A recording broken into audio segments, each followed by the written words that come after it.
everyone. Welcome back to a new week, and thank you so much for joining us for our very last Reading with Role Models.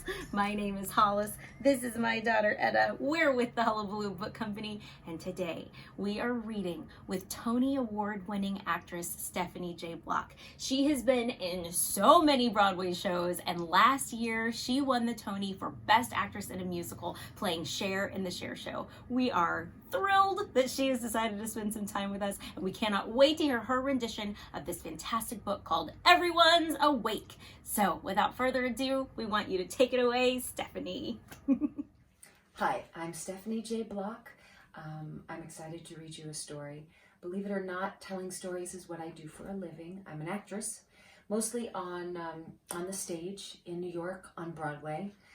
I've been wanting to do that ever since I was about 7 years old, and I started training when I was about 11. So it's a lot of singing lessons and acting lessons and dancing lessons. But it wasn't until I was a full grown-up that I got to Broadway. I was about to turn 30. So it took me 19 years to get to a Broadway stage, but I love it. And I'm going to share a little storytelling with you now. The book is called Everyone's Awake. It's written by Colin Malloy and illustrated by Sean Harris. Right off the bat, I love it so much because these characters look really wacky and the colors are so vibrant. So it speaks to me. And here we're not even quite sure what the story's going to be about, but here we go. Everyone's awake. The crickets are all peeping. The moon shines on the lake. We should be soundly sleeping. Can you guess what it's going to be? The next page? But everyone's awake. You see the lights and the reflection of the lights on the lake.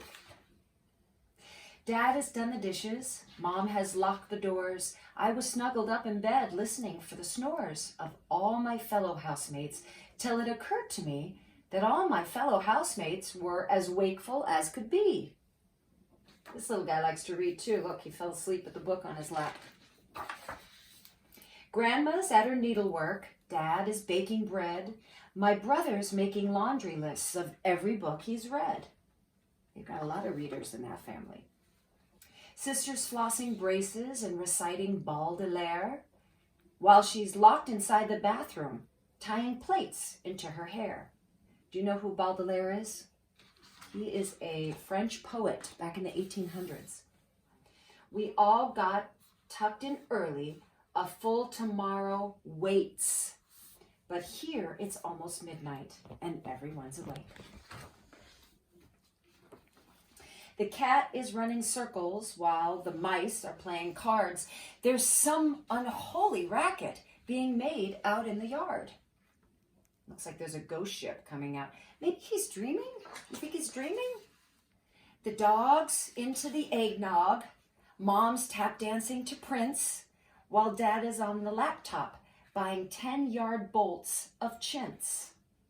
And chintz is like a type of material. It's like a cotton material.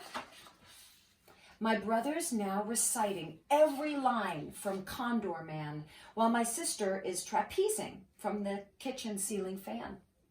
Dad just rolled the motorbike into the living room and is practicing Sinatra with the handle of the broom. So he's using it as a microphone. Sinatra is an awesome singer from like the 1940s, 1950s, and 60s. Ask your parents. I cannot think what happened to make us all act this way. We all were feeling drowsy at the dimming of the day, but now nobody's sleeping. Everyone's awake. However will we function in the morning, for Pete's sake? Well, that's a little creepy. We got some ghosts coming out of the lake. Mom is on the rooftop, fixing broken slates, and brother's in the kitchen, juggling the plates. Sister's donned a headband and is prepping for a run. While not asleep, we all at least are getting some things done. Looks like his dad is making topiaries. He's shaving leaves off plants. Grandma's on to playing whist with long dead Grandpa Paul, and the dog has started throwing darts against my bedroom wall. Now it's getting dangerous. Now Mom just took an audience with Queen Sigrid III. My brother has just taught the cat a dozen dirty words. Will we ever settle? Will we ever sleep? Or will we be reduced into a shambling, sleepless heap? Glug, glug, whiz, thawk. Thawk, screech, whack. I'm really not quite certain how much more that I can take. I think that we may just become forever, everyone, awake. But look, Sister's on a quiz show. Dad is digging jazz. Grandma's singing Clementine with unabashed pizzazz. My brother's built a temple from discarded toothpaste tops, while the cat is giving poke tattoos and prank calling the cops. My mom just won a Pulitzer. Dad sailed off to war. Grandma's joined a miming troupe. Who even knows what for? My brother staged a coup d'etat and overthrown the state, while my sisters joined the resistance. They never got on great. Mama's forced a treaty. Dad just annexed France. Grandma's built a Goodyear blimp from Dad's old underpants. Oh, he's got big underpants. And me, well, I'm just lying here, awake inside my bed, thinking I should just get up and write a book instead. Hey, what's all this? What's happened now? What light through window breaks? The morning's come, the night is through. Let's hear no belly aches. But just as I walk from my room and down the staircase creep, I find the sun is shining down on everyone asleep. I like that book a lot. It used a lot of words, big words, that you may have to look up. I did, just a few.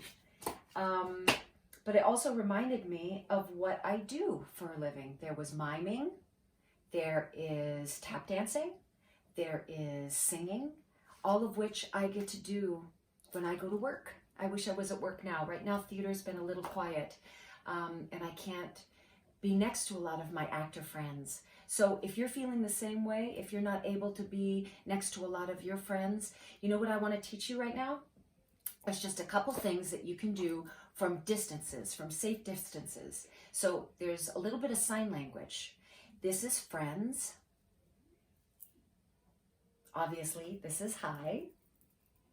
This is thank you. And you can talk to them. This is I love you. If you use your hands like this, it's the universal sign for sign language for I love you.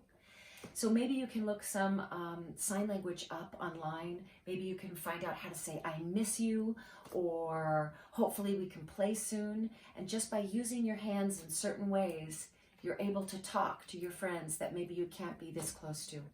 Thank you for reading this book with me. And also, I want to thank Chronicle Kids for allowing us to read the book today. Check them out, www.chroniclekids.com. Thank you. Keep reading. Oh gosh, that was fantastic. Thank you so much, Stephanie, for joining us and for showing us some sign language that I know we all feel like we could use right now, not only to talk to our neighbors while we're wearing our masks, but also just because the world needs a little more love right now. You guys, it has been so fun sharing these videos with you, and I hope that you learned something and found a new story that you love, but more importantly, I hope that we helped you pass a little time during arguably a very, very tricky period in our lives. So from all of us at the Hullabaloo Book Company, we want to say thank you for joining us. I personally want to say thank you so much for being so positive and for turning up every week. And we hope to see you next time when we come up with something new and exciting to do together. So for the last time, if you're still on quarantine like we are, we hope that you stay safe, stay well, and stay home. She's sad that we're leaving too. And again, thank you so much. We'll see you soon. Bye.